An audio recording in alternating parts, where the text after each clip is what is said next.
Welcome back to Bourbon on the Brain. And today we're going to be taking a look at this bottle from Thinker's Bourbon. So this is called the Dew of Badolah, which is Hebrew.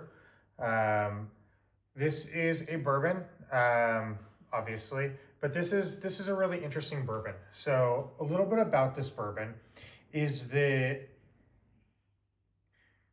well, I'll start off by saying it's pretty special to me. I'm Jewish, and having a bourbon that is Hebrew is not insignificant to me. But what's really cool about this bourbon is it's almost exclusively sold in Israel. So the distillery that makes it is in Israel. And the first thing you might ask yourself is, well, how is it a bourbon? And the way it's a bourbon is that it is distilled in a distillery in Ohio. It is registered as a bourbon legally through the Federal Bourbon Act. And then what they do is they barrel it and ship it overseas to Haifa in Israel, where it's then aged, bottled, and distributed.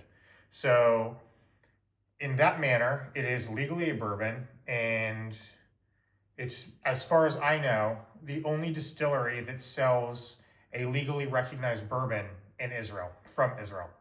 So pretty cool. It's a fantastic looking bottle. All of the bottles, they predominantly make gin, which they make locally, but all of their bottles have this just beautiful artwork and design on it. It's all etched glass. Really just overall a beautiful bottle. But as cool as it is and as meaningful as it is to me, what's the most important thing? How does it taste? So let's take a look. Beautiful heavy pewter cap, which, as a lot of you know, I love.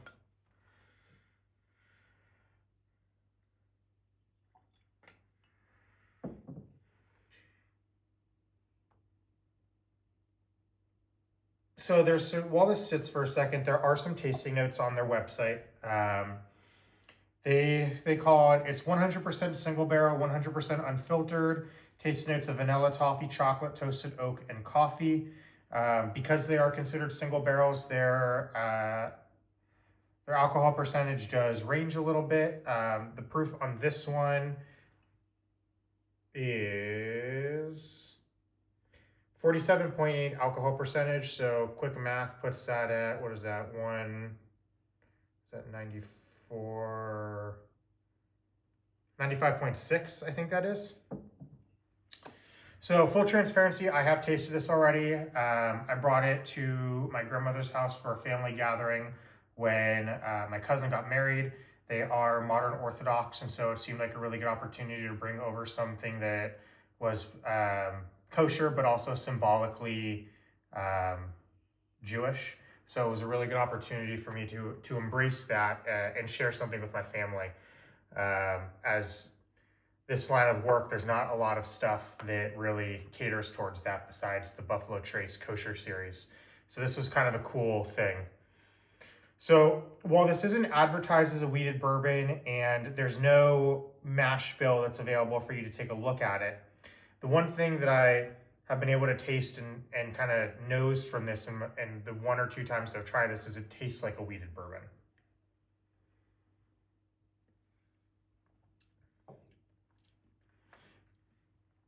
So you get a lot of that smooth but almost citrusy wheated taste.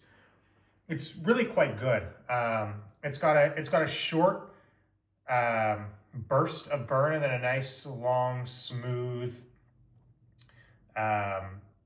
finish that sort of sits in your chest. It's not overly hot.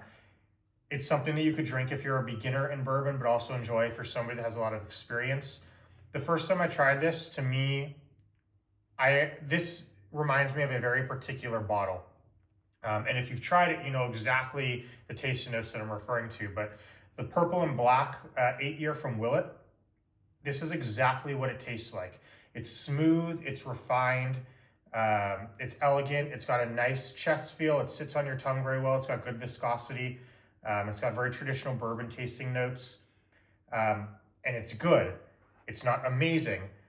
So my problem with the purple and black is how expensive it is. Routinely, you see it between $200 and $300.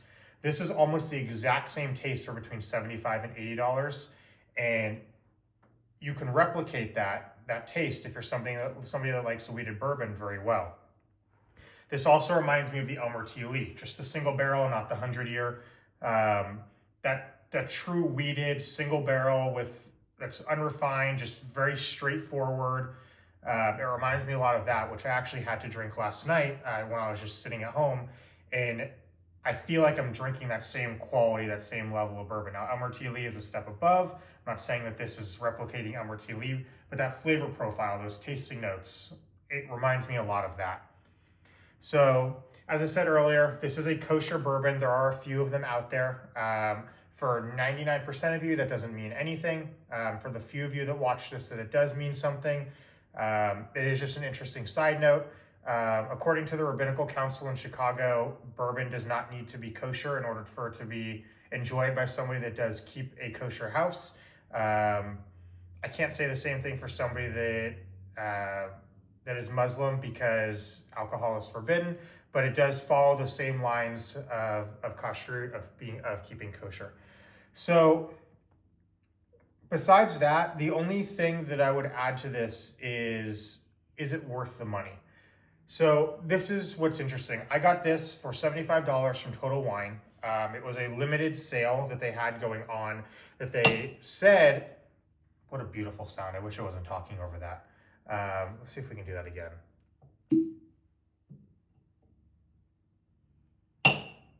Love that sound.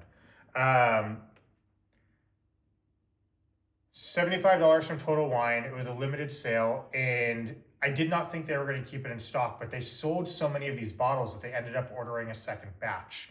And I think that speaks to the quality of the bourbon because it can be a little bit of a controversial topic, especially in light of world events right now. And this channel does not go into politics. It doesn't go into anything like that, but it's hard to remove the politics from the region of the world that it's in. And the fact that this bottle has done so well is a testament to the quality of the bourbon that's inside of it. And I think that speaks to whether or not it should be enjoyed. And putting everything aside, no matter what you believe in, if you're purely just somebody that enjoys good quality bourbon, this deserves a spot on your shelf just purely from the taste and the bottle design. It is just a beautiful bottle design. The etched glass on it, the pewter top, it just, in general, it's a beautiful bottle. And I wish this is a distillery that had more finishes, more releases, because having a collection of different bottles that look something like this, that you could pull off the shelf, I mean, this is almost decanter level quality. I mean, it's beautiful.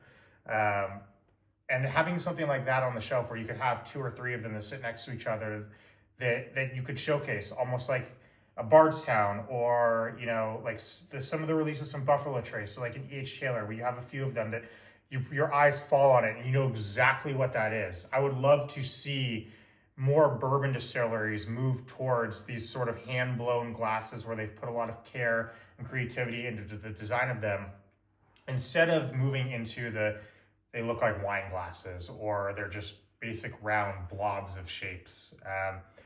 This is something that I really care about a lot. I really like when people and distilleries put a lot of effort into the glasses, the bottles that they're designing. So with that being said, yes, I think it's worth the money. If it were $200, if it were the same price as the purple and black, definitely not. But I do think that it drinks at the money that you can get it for. And if you're somebody that wants a good wheated bourbon, I know that's sort of a unique flavor profile that's not for everybody.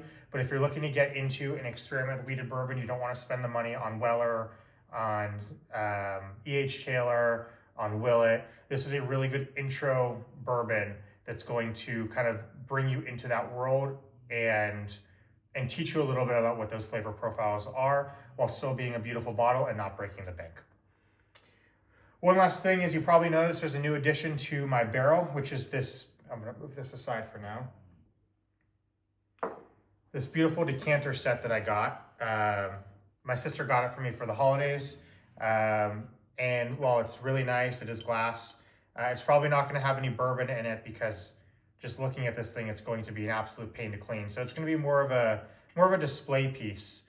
But if any of y'all have any ideas on what a good way to display this would be, I'm really open to hearing some ideas.